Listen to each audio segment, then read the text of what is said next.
দেখছাস বন্ধু, আমরা কি নাফরমান রে? কেন কি করছি আমরা? আবার বলতাছস কেন কি করছি আমরা? আমরা যে একটা খারাপ ভিডিও দেখি, দেখলেই সাথে সাথে আরেকটা বন্ধুর কাছে ফসাইয়া দেই।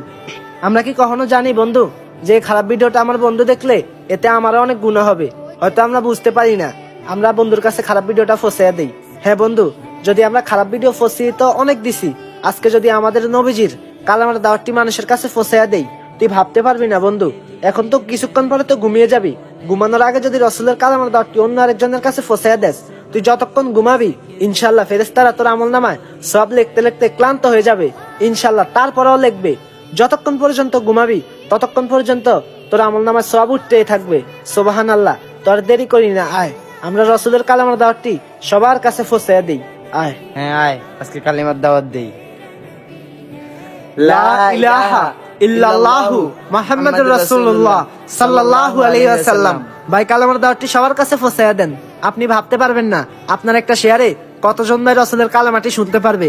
এতে আপনার আমলনামায় অনেক সওয়াব যাবে ইনশাআল্লাহ। ভাই তার দেরি করি না, সবাই একটু কষ্ট করে কালামার দাওয়াতটি সবার কাছে পৌঁছায়া দেই। আল্লাহ আপনার আমলকে কবুল করে নেক, আমিন।